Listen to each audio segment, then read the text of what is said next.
Hello friends, फिर से स्वागत है आपका।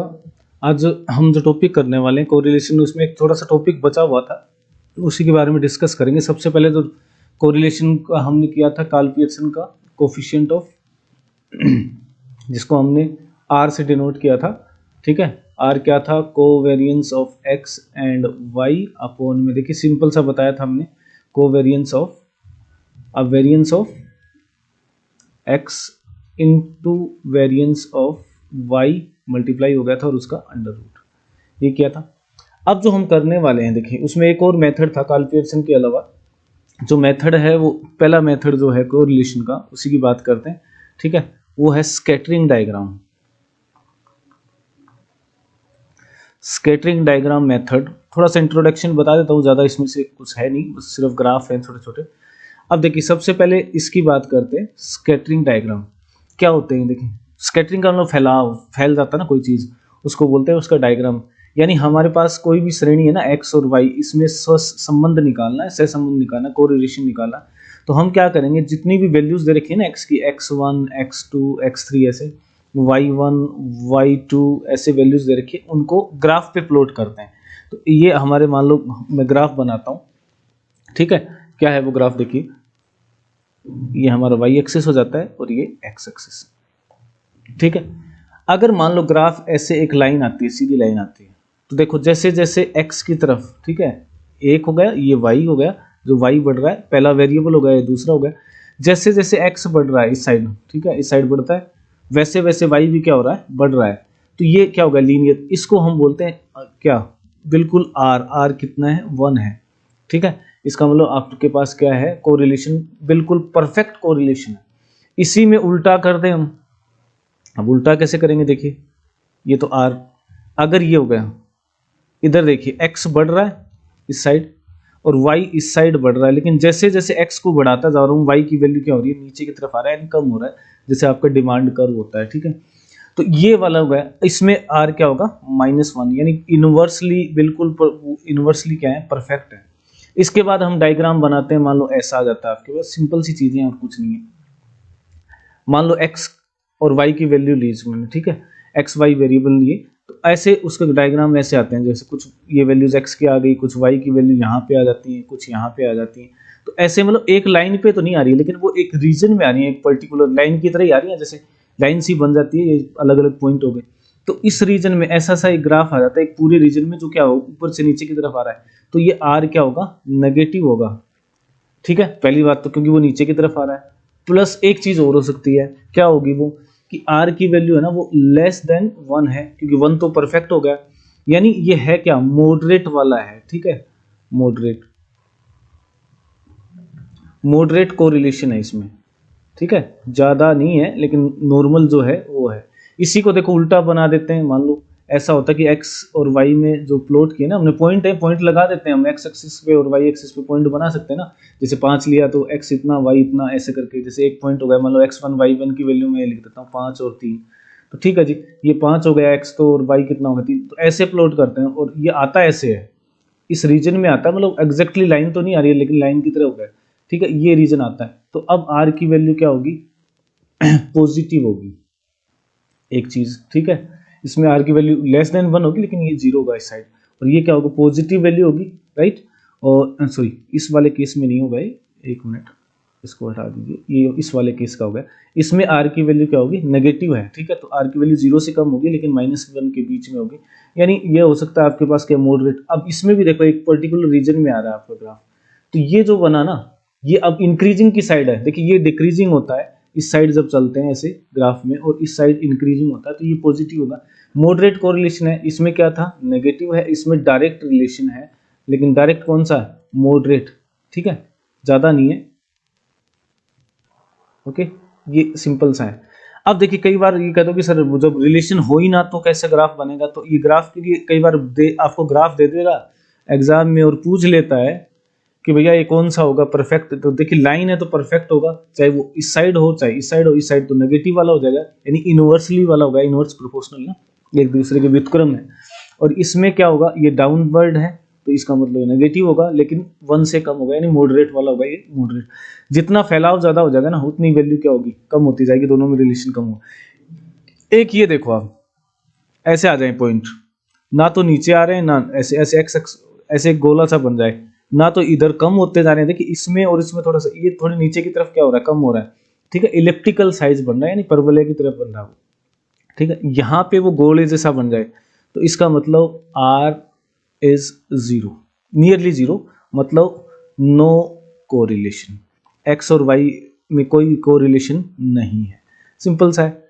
और अगर मान लो ये रेखाएं ऐसी आ जाती हैं, ठीक है, नो रिलेशन मतलब लेस, बहुत छोटा सा रिलेशन, और बिल्कुल ये ऐसे आ जाए, एक इधर से आ रहे हैं एक इधर से आ रहा है, दोनों परपेंडिकुलर जैसे हो जाए, तो इसका मतलब तो बिल्कुल ही नहीं होता को रिलेशन। ठीक है, तो ये क्या हो गया, नो रिलेशन जैसा हो गया। कई बार कर्व बन जाता है आपके पास, जैसे वो कर्व होता है ना, एक और एक्स और वाई को लेते हैं तो ऐसे वैल्यू तो चेंज हो रही है लेकिन वो ऐसे चेंज हो रही है, तो ये क्या हो गया, लीनियर नहीं हो गया। और हम लीनियर ही पढ़ते हैं, वो चाहे कार्ल पियर्सन का होगा, कार्ल पियर्सन की पहले जो कोफिशिएंट है ना, उसकी पहली कंडीशन है कि हम जो मानते हैं वो क्या मानते हैं, लीनियर रिलेशन मानते हैं। लीनियर का मतलब एक को बढ़ाने से बढ़ता है या कम होता है।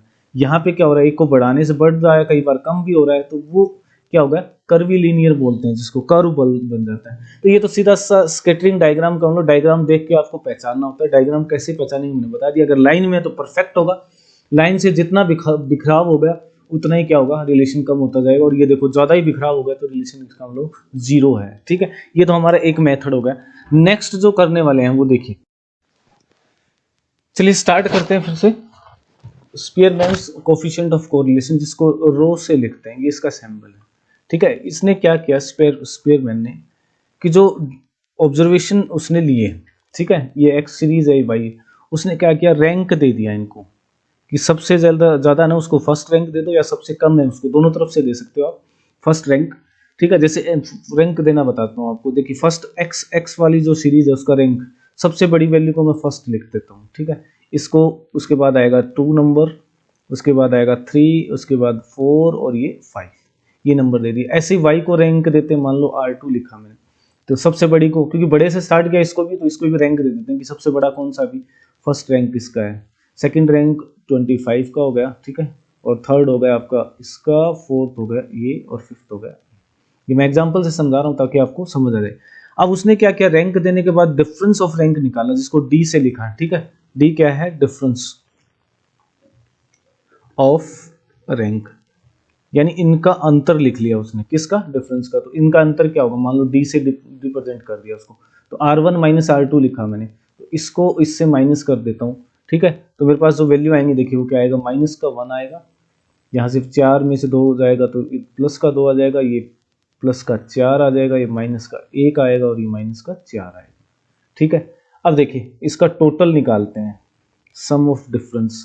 ठीक है, डी इसी का यूज करके उसने निकाला। देखिए प्लस के तो 6 हो गए और माइनस के कितने हो गए, 4 2 6, कोई बात नहीं है, ये 6 हो गए, चलिए कोई दिक्कत नहीं है।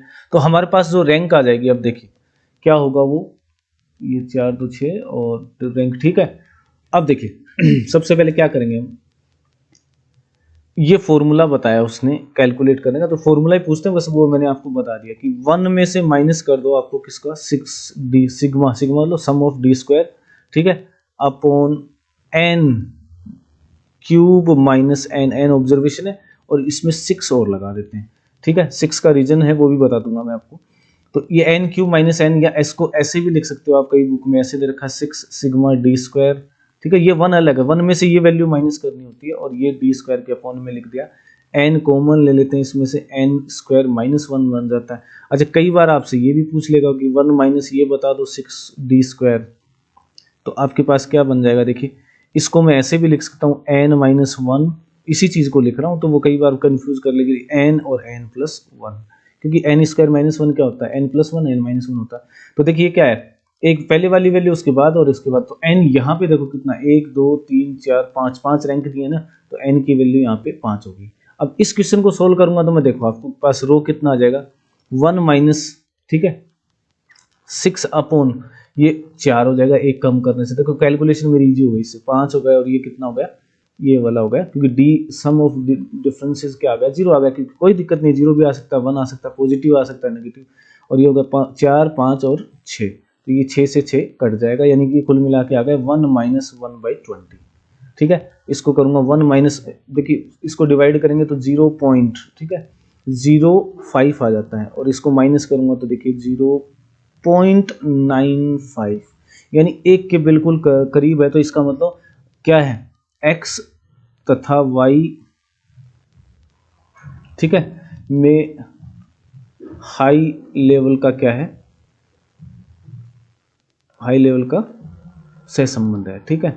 ये ले, यानी दोनों बहुत क्या हो रहे हैं, डायरेक्टली प्रोपोर्शनल है, बहुत 1 के बिल्कुल पास ही आ गया। तो इसका अब देखिए इसमें प्रॉब्लम क्या आती है, कई बार प्रॉब्लम ये आती है कि कई हमने रैंक दिए, हो सकता है ना रैंक मान लो सेम ही आ जाए, ठीक है, रैंक सेम आ जाए। मान लो इसको मैं कह देता कि ये वैल्यू भी क्या है, मान लेते हैं ये वैल्यू भी 3 है, ठीक है। तो उस केस में क्या हो जाएगा, एक वैल्यू, दो वैल्यू एक जैसी होगी। अच्छा, इसमें भी एक और मान लेता हूँ, चलो ये 25 है, इसको भी मैं 25 कर देता हूँ, ये लीजिए, और इसको भी एक बार 25 ही कर लेता हूँ। चलिए ये 25 हो गया, ठीक है, ये वाला और ये वाला भी मैंने क्या कर लिया, मैं चेंज कर दिए।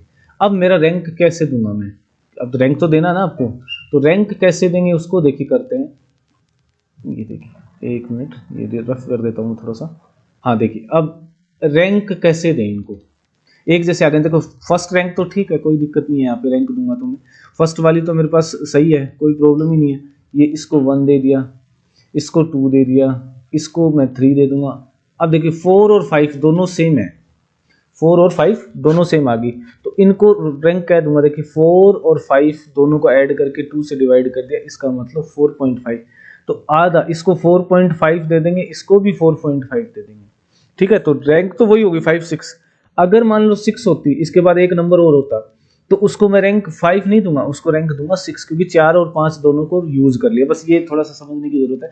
कई बार सीरीज दे देंगे कि ये एक सीरीज दे दी कोई भी, और उसमें आपसे पूछ लिया कि इसका रैंक क्या होगा इस नंबर का, जैसे 17 का रैंक कौन सा है पहला, या 3 का रैंक कौन सा है, या यहाँ पे कोई भी पूछ ले। अब इसमें देखो 3 एक जैसे, तो ये देखो फर्स्ट सेकंड और थर्ड तीनों ही आगे ने एक जैसे, पहले ही नंबर है, तो क्या करूंगा 1 + 2 + 3, तीनों को ऐड करने से क्या आ जाएगा 6 आ जाएगा, इसको 3 से डिवाइड कर दूंगा, और ये मेरा रैंक आ जाएगा 2। यानी इसको 1 नहीं दूंगा, इसको भी 2 लिखूंगा, इसको भी 2 लिखूंगा, और इसको भी लिखूंगा। तो 1 2 3 तीनों काम आ गए। तो अब चौथा रैंक होगा वो किसका होगा, ये होगा, उसके बाद यही है ना, और ये 5वां रैंक होगा। अब डिफरेंस निकालेंगे तो ये देखिए क्या आएगा, माइनस का 2 आएगा, ठीक है। इसमें देखिए आपके पास 2.5 आ गया, इसमें 2.5 आ गया, कोई बात नहीं है, प्लस का है, और ये 1 आ गया, और ये माइनस का 4 आ गया। अब देखो -6, ठीक है, इसकी वैल्यू क्या आएगी -6, और ये कितना है 5, ओके, ये हो गया -6 और -6, वही डिफरेंस यहाँ पे 0 आ गया। क्यों आ गया 0, क्योंकि वो परफेक्टली क्या है, एकदम से बिल्कुल कोरिलेशन है उसके अंदर। अगर मैं वैल्यूज थोड़ी चेंज कर दूंगा तो अलग आएगा, उस केस में फॉर्मूला चेंज हो जाएगा आपका, ठीक है। ये तो आपको समझ ही गए कैसे करना है। वो फॉर्मूला क्या बनेगा, उसमें करेक्शन क्या करेंगे हम, देखिए सबसे पहले इसी को बता देता हूँ। ये हमारा फॉर्मूला है 1 -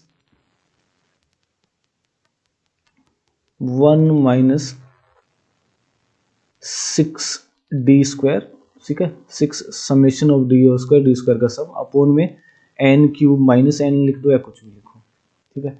इसके साथ साथ क्या करेगा वो, ये वाला जो टर्म है, ठीक है, इसमें आगे बढ़ा देंगे, इसमें माइनस कर देगा वो, किसको 1/2 जो ये वैल्यू रखी है, लेकिन ये m लूंगा मैं, या m1 ले लेता हूँ, m1³ - m, ये तो सेम ही आना है, और माइनस का 1/2, ये m2 - m1 है, ध्यान रखना ये दूसरा। अब ये 1 और 2 क्यों लिखा है मैंने, इसको देखो आप, ये m1 m2 ये क्यों नहीं लिखा, ये तो टोटल हो गया वहां। m1 क्या है, m1 यहाँ पे जो रिपीट हो रहा है ना, तो m1 कितने रिपीट हो रहे हैं, 2 नंबर रिपीट हो रहे हैं, तो m1 का मान मैं 1 लूंगा, ठीक है। और यहाँ पे 3 रिपीट हो रहे हैं, एक जैसी इंट्रीज 3 है, तो m2 का मान मैं 3 ले लूंगा, ठीक है। बस यही डिफरेंस है, और कोई डिफरेंस नहीं है इसमें, आगे समझ। ये करना है आपको इस फॉर्मूले में, ठीक है। तो चेंज देखिए ये आपको करना, इसका ध्यान रखना, अगर ये माइनस कॉमन ले लेते हम, यदि ये तो इसके लिए साइन है फिर माइनस, तो ये इसका मतलब ये प्लस हो जाएगा, यानी तीनों को ऐड कर दो आप, समझ रहे हो। ये वैल्यू 6d² जैसे यहाँ पे करता मैं, तो ये क्या आ जाएगा 1 - 6, ये तो 0 है ही मेरा, ठीक है, प्लस का हाफ, ये कितना आ गया भैया 2 था ना, ये 2 बार रिपीट हो, m1 की वैल्यू क्या है 2 है, तो इसका मतलब 2 की पावर 3 हो जाएगा, 8 - 2 + 1/2, ठीक है। M2 कितना 3 है, तो 3 की पावर 3, ये 3 लिखना भूल गया मैं, वही सेम ऐसे 3 हो तो 3 हो, 4 है तो 4, वैसे जितने भी रिपीट हो रहे हैं, माइनस 3 की पावर 3 हो जाएगा 27। चलो मैं लिख देता हूँ एक बार, अपोन में क्या आ जाएगा आपका, वही 5, ठीक है ना। तो एक कम लिख दो और एक ज़्यादा लिख दो, सेम 1 माइनस, तो ये रो आ जाएगा आपके पास 1 माइनस, देखिए 6 इंटू 0 तो 0 हो गया, ये हो गया आपके पास 1/2, 8 में से 2 गया, 6 बचेगा, 6 को हाफ कर देंगे तो 3 बच जाएगा, यानी माइनस हो गया ये 3 अपॉन इंटू में प्लस क्या आ जाएगा, ये 27, 27 में से 3 कम करेंगे तो 24 आ गया, 24 का आधा करेंगे तो 12 आ जाएगा, और ये आ जाएगा आपके पास 4, 5 और 6, शॉर्ट में लिख दिया मैंने, ठीक है। तो ये कुल मिला के आ गया 1 माइनस 15/4 गुणा 5, 5 से 5 काट देंगे तो ये 3 हो गया, यानी यह क्या आ गया 1 माइनस 3/4 आ गया, इसका मतलब 1 माइनस 0.25, ठीक है, और ये बन जाएगा 0.7, सॉरी 75, उसका बन जाएगा 0.25, यानी जो कोरिलेशन है ना वो बहुत कम है। क्यों है, क्योंकि देखिए मैंने सीधा कर दिया ना, जहाँ पे ये बढ़ रहा है इससे पता ही चल जाता है आपको, बढ़ रहा है ये बराबर, ये बिल्कुल कम आ गए, ये सबसे ज़्यादा थे तब ये सबसे कम है, तो इसका मतलब ये वैल्यू क्या होगी 0.75 होगी, यानी कोरिलेशन क्या है बहुत कम है, इसका कोई सिग्निफिकेंट नहीं है। तो ये भी समझ आ गया होगा। अच्छा, इसमें एक चीज़ और देख लेना आप, क्या है वो, देखिए कि रो है ना, रो की वैल्यू वही -1 से 1 के बीच में होगी, कोई दिक्कत नहीं है। आर जो था ये किसके लिए था, केपी का, मीन्स कार्ल पियर्सन का हो गया, ये स्पेयरमैन का हो गया, ठीक है। दोनों में एक चीज ध्यान रखना, इसमें मैंने आपको बताया भी था पहले वाले वीडियो में, ठीक है, कि जो वैल्यू होती है जिसको हम प्रोबेबल एरर बोलते हैं, प्रोबेबल एरर क्या होगी 2/3 ऑफ स्टैंडर्ड एरर होती है, ठीक है। ये हमारे पास, अब जब सिग्निफिकेंस की बात करेंगे ना, सिग्निफिकेंस की बात करते हैं, ठीक है, जब हम हाइपोथेसिस वगैरह पढ़ेंगे तब बताऊंगा मैं ये क्या होता है सिग्निफिकेंस। जैसे देखिए ये नॉर्मल प्रोबेबिलिटी कर्व होता है हमारा, ऐसे ऐसे ही बनता है, बेल शेप्ड होता है, तो ये वैल्यूज होती हैं, तो इसके मिडल में जो आता है ये सब मैंने डिस्कस किया हुआ। तो इसमें क्या होता है, जब देखिए ये मीन ले लेते हैं अपने, यहाँ मीन है, मीन में अगर मैं प्लस डेल ये करता हूँ, ठीक है, इस साइड करता हूँ या माइनस करता हूँ, तो ये यहाँ तक की रेंज आ जाती है, ठीक है 66%। फिर 2 टाइम्स करता हूँ तो x प्लस माइनस 2 ये 95% के आसपास कवर कर लेता है। और जब x प्लस मीन है ना, इसमें स्टैंडर्ड डेविएशन या स्टैंडर्ड एरर जिसको बोलते हैं 2 की जगह 3 अल्फा, तो ये जो वैल्यू आएगी ना ये लगभग 97.78 के आसपास या 447 के आसपास कवर कर लेता है, 98.7, ठीक है।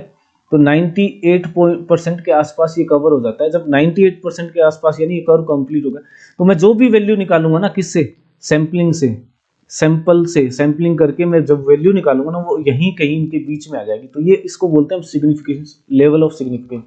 तो इसके लिए देखिए कार्ल पियर्सन के लिए क्या है, अगर 6 टाइम्स ऑफ प्रोबेबल एरर, ये तो क्या थी प्रोबेबल एरर है, स्टैंडर्ड एरर क्या है, यहाँ पे स्टैंडर्ड एरर ये है, उस वाले में क्या होगा correlation 1 minus R square upon root N, मैंने बताया था आपको, ठीक है। प्रोबेबल एरर क्या हो जाएगी, इसका 2/3 होता है, तो ये वैल्यू इसमें ऐड कर देता हूँ, तो इसको चेक करता हूँ 6 टाइम ऑफ प्रोबेबल एरर, तो अगर इसकी वैल्यू, ठीक है, अगर इसकी वैल्यू मान लो 6 टाइम ऑफ पी, ये वैल्यू आर से कम है, और एक हो सकता है 6 प्रोबेबल एरर क्या है आर से ज्यादा है, तो ये सिग्निफिकेंट बताता है।